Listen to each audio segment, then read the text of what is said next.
दोस्तों, आज की कहानी है चरित्रहीन। तो कहानी को सुनते सुनते वीडियो को लाइक कर लीजिएगा और अगर आप मेरे चैनल को पहली बार देख रहे हैं तो चैनल को सब्सक्राइब करके बेल आइकन भी दबा लीजिएगा। चलिए स्टार्ट करते हैं। उसके हाथों में कोर्ट का नोटिस फड़फड़ा रहा था। एकदम खामोश बैठी थी वह। उसे एकदम खामोश बैठा देखकर उसके दोनों बच्चे उससे चिपक गए। उनके स्पर्श मात्र से उसकी ममता का सैलाब उमड़ आया और आंसू बहने लगे। आंसुओं की धारा उसके चेहरे को ही नहीं, उसके मन को भी भिगो रही थी। न जाने इस समय वह कितनी भावनाओं की लहरों पर चढ़ उतर रही थी। घबराहट, दुख, डर, अपमान, असमंजस और न जाने क्या क्या झेलना बाकी है अभी। संघर्षों का दौर है कि थमने का नाम ही नहीं ले रहा है। जब भी उसे लगता कि उसकी जिंदगी में अब ठहराव आ गया है, सब कुछ सामान्य हो गया है, कि फिर उथल पुथल शुरू हो जाती है। दोनों बच्चों को अकेले पालने में जो उसने मुसीबतें झेली थी, उसने सोचा था कि बच्चों के बड़े होने के बाद वे कम हो जाएंगी और ऐसा हुआ भी था। पल्लवी 11 साल की हो गई थी और पल्लव 9 साल का। दोनों अपनी माँ की परेशानियों को न सिर्फ समझने लगे थे बल्कि सच्चाई से अवगत होने के बाद उन्होंने अपने पापा के बारे में पूछना भी छोड़ दिया था। पिता की कमी वे भी महसूस करते थे, पर नानी और मामा से उनके बारे में थोड़ा बहुत जानने के बाद वे दोनों एक तरह से माँ की ढाल बन गए थे।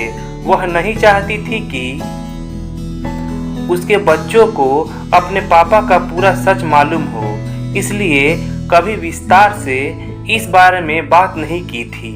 उसे अपनी ममता पर भरोसा था कि उसके बच्चे उसे गलत नहीं समझेंगे।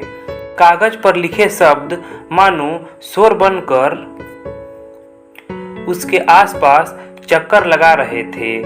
चरित्रहीन, चरित्रहीन है यह, चरित्रहीन है, इसलिए इसे बच्चों को अपने पास रखने का भी हक नहीं है।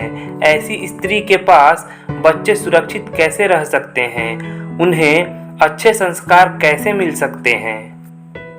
इसलिए बच्चों की कस्टडी मुझे मिलनी चाहिए। एक पिता होने के नाते मैं उनका ध्यान ज़्यादा अच्छी तरह रख सकता हूँ और उनका भविष्य भी सुरक्षित कर सकता हूँ। चरित्रहीन शब्द किसी हथौड़े की तरह उसके हृदय पर प्रहार कर रहा था। माँ को रोता देखकर पल्लवी ने कोर्ट का कागज माँ के हाथों से ले लिया। ज़्यादा कुछ तो समझ नहीं आया, पर इतना अवश्य जान गई कि माँ पर इल्जाम लगाए जा रहे हैं। पल्लव, तू सोने जा, पल्लवी ने कहा तो वह बोला, मैं कोई छोटा बच्चा नहीं हूँ, सब जानता हूँ। हमारे पापा ने नोटिस भेजा है और वे चाहते हैं कि हम उनके पास जाकर रहें। ऐसा कभी नहीं होगा। मम्मी, आप चिंता न करें। मैंने टीवी में एक सीरियल में देखा था कि कैसे कोर्ट में बच्चों को लेने के लिए लड़ाई होती है। मैं नहीं जाऊंगा पापा के पास। दीदी, आप भी नहीं जाना। पल्लव की बात सुनकर वह हैरान रह गई। सही कहते हैं लोग कि वक्त किसी को भी परिपक्व बना सकता है। मैं भी नहीं जाऊंगी उनके पास और कोर्ट में जाकर कह दूंगी कि हमें मम्मी के पास ही रहना है। फिर कैसे ले जाएंगे वे हमें? मुझे तो उनकी शक्ल तक याद नहीं। इतने सालों तक एक बार भी हमसे मिलने नहीं आए। फिर अब क्यों ड्रामा कर रहे हैं? पल्लवी के स्वर में रोष था। कोई गलती न होने पर भी वह इस समय बच्चों से आंखें नहीं मिला पा रही थी। छी, कितने गंदे शब्द लिखे हैं नोटिस में। किसी तरह उसने उन दोनों को सुलाया। रात की कालीमा परिवेश में पसर चुकी थी। उसे लगा कि अंधेरा जैसे धीरे धीरे उसकी ओर बढ़ रहा है। इस बार यह अंधेरा उसके बच्चों को छीनने के लिए आ रहा है। भयभीत हो उसने बच्चों की ओर देखा। नहीं, वह अपने बच्चों को अपने से दूर नहीं होने देगी। अपने जिगर के टुकड़ों को कैसे अलग कर सकती है वह? तब कहाँ गया था पिता का अधिकार, जब उसे बच्चों के साथ घर छोड़ने पर मजबूर किया गया था। बच्चों की बगल में लेटकर उसने उनके ऊपर हाथ रख दिया, जैसे कोई सुरक्षा कवच डाल दिया हो। उसके दिलो दिमाग में बार बार चरित्रहीन शब्द किसी पैने शीशे की तरह चुभ रहा था। कितनी आसानी से इस बार उस पर एक और आरोप लगा दिया गया है, और विडंबना तो यह है कि उस पर चरित्रहीन होने का आरोप लगाया गया है, जिसे कभी झल्ली, मूर्ख, बेअक्ल और गंवार कहा जाता था। आभा को लगा कि नरेश का स्वर इस कमरे में भी गूंज रहा है कि तुम चरित्रहीन हो, तुम चरित्रहीन हो। उसने अपने कानों पर हाथ रख लिए। सिर में तेज दर्द होने लगा था। समय के साथ शब्दों ने नया रूप ले लिया, पर शब्दों की व्यूह रचना तो बरसों पहले ही हो चुकी थी। आभा घिरी हुई रात के बीच अतीत के गलियारों में भटकने लगी। माँ बाप ने तुम जैसी गंवार मेरे पल्ले बांध मेरी जिंदगी खराब कर दी है। तुम्हारी जगह कोई पढ़ी लिखी नौकरी पेशा बीवी होती तो मुझे कितनी मदद मिल जाती। एक की कमाई से घर कहाँ चलता है? तुम्हें तो लगता है कि घर संभाल रही हो तो यही तुम्हारी बहुत बड़ी क्वालिफिकेशन है। अरे घर का काम तो मेड भी कर सकती है, पर कमा कर तो बीवी ही दे सकती है। नरेश हमेशा उस पर झल्लाता रहता। आभा ज्यादातर चुप ही रहती थी। बहुत पढ़ी लिखी न सही, पर ग्रेजुएट थी। बस आगे कोई प्रोफेशनल कोर्स करने का मौका नहीं मिला। कॉलेज खत्म होते ही शादी कर दी गई। सोचा था शादी के बाद पढ़ेगी, पर सास ससुर, देवर ननद और गृहस्थी के कामों में ऐसी उलझी कि अपने बारे में सोच ही नहीं पाई। टैलेंट उसमें भी है, मूर्ख नहीं है। कई बार उसका मन करता कि चिल्लाकर एक बार नरेश को चुप करा दे, पर सास ससुर की इज्जत का मान रखते हुए उसने अपना मुंह ही सी लिया। घर में विवाद हो यह वह नहीं चाहती थी, मगर मन ही मन ठान जरूर लिया था कि वह पढ़ेगी और स्मार्ट बनकर दिखाएगी। जल्दी जल्दी 2 बच्चे हो गए तो उसकी कोशिशें फिर ठहर गई। बच्चों की अच्छी परवरिश प्राथमिकता बन गई, मगर खर्चे बढ़े तो नरेश की झल्लाहट भी बढ़ गई। बहन की शादी पर लिया कर्ज, भाई की पढ़ाई और माँ बाप की भी जिम्मेदारी। गलती उसकी भी नहीं थी, वह समझ रही थी। इसलिए उसने सिलाई का काम करने का प्रस्ताव रखा, ट्यूशन पढ़ाने का प्रस्ताव रखा, पर गालियां ही मिली। कोई सोफिस्टिकेटेड जॉब कर सकती हो तो करो, पर तुम जैसी गंवार को कौन नौकरी देगा? बाहर निकलकर उन वर्किंग वुमेन को देखो, क्या बढ़िया जिंदगी जीती हैं, पति का हाथ भी बटाती हैं और उनकी शान भी बढ़ाती हैं। आभा सचमुच चाहती थी कि कुछ करे, मगर वह कुछ सोच पाती उससे पहले ही विस्फोट हो गया। निकल जा मेरे घर से और अपने इन बच्चों को भी ले जा। मुझे तेरी जैसी गंवार की जरूरत नहीं। मैं किसी नौकरी पेशा से शादी करूंगा। तेरी जैसी फूहड़ की मुझे कोई जरूरत नहीं। सख्ते में आ गई थी वह। फूहड़ और गंवार मैं हूं कि नरेश, कह ही नहीं पाई वह। सास ससुर के समझाने पर भी नरेश नहीं माना। उसके खौफ से सभी डरते थे। उसके चेहरे पर उभरे एक राक्षस को देख उस समय वह भी डर गई थी। सोचा कुछ दिनों में जब उसका गुस्सा शांत हो जाएगा वह वापस आ जाएगी। 2 साल की पल्लवी और 1 साल के पल्लव को लेकर जब उसने घर की देहरी के बाहर पांव रखा था, तब उसे क्या पता था कि नरेश का गुस्सा कभी शांत होगा ही नहीं। मायके में आकर भाई भाभी की मदद व स्नेह पाकर उसने ह्यूमन रिसोर्स मैनेजमेंट की पढ़ाई की। फिर जब एक कंपनी में उसे नौकरी मिली तो लगा कि अब उसके सारे संघर्ष खत्म हो गए हैं। बच्चों को अच्छे स्कूल में डाल दिया, खुद का किराए पर घर ले लिया।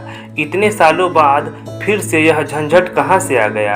यह सच है कि नरेश ने तलाक नहीं लिया था, पर सुनने में आया था कि किसी पैसे वाली औरत के साथ ऐसे ही रह रहा था।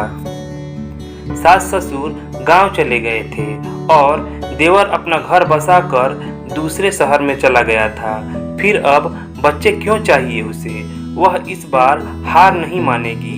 वह लड़ेगी अपने हक के लिए, अपने बच्चों की खातिर। आखिर कब तक उसे नरेश के हिसाब से स्वयं को सांचे में ढालते रहना होगा।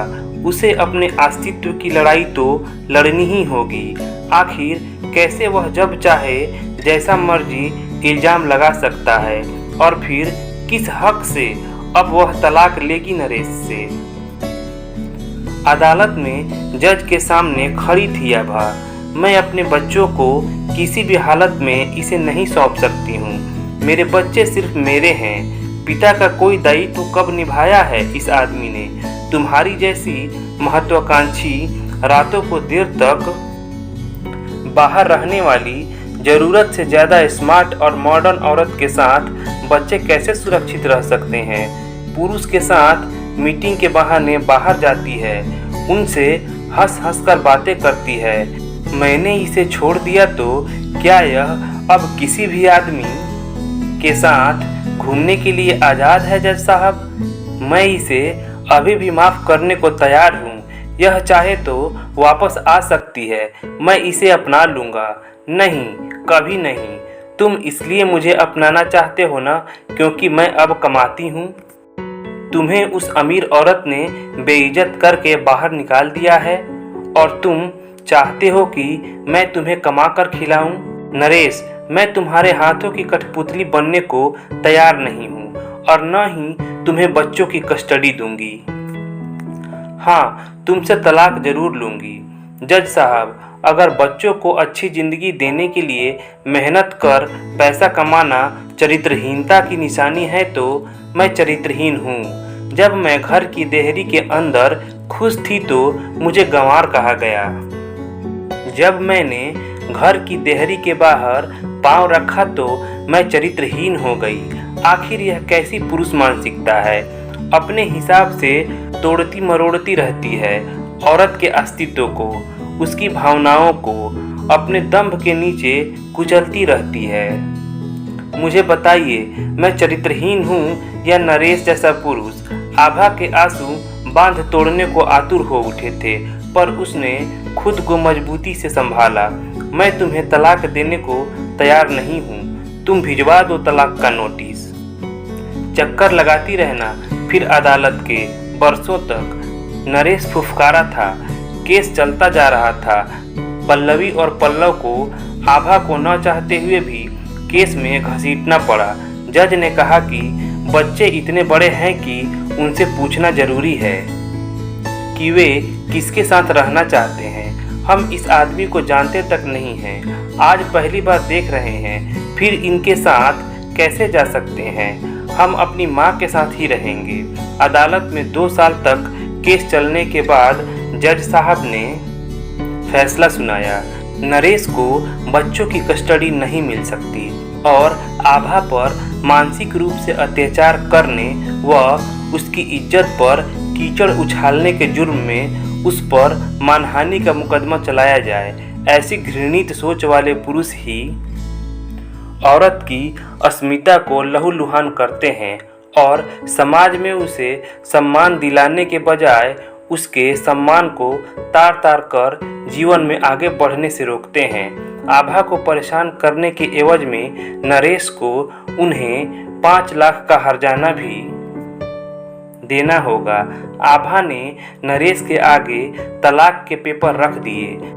बुरी तरह से हारे हुए नरेश के सामने कोई विकल्प ही नहीं बचा था। दोनों बच्चों के लिए तो वह एक अजनबी ही था। कांपते हाथों से उसने पेपर्स पर साइन कर दिए। अदालत से बाहर निकलते हुए आभा के कदमों में एक दृढ़ता थी। दोनों बच्चों ने उसे कसकर पकड़ा था। तो दोस्तों, अगर कहानी अच्छी लगी हो तो प्लीज़ लाइक कर दीजिएगा और कमेंट्स करके बताइएगा कि ये कहानी आप लोगों को कैसी लगी। तो चलिए मिलते हैं अगले कहानी वाले वीडियो में। धन्यवाद।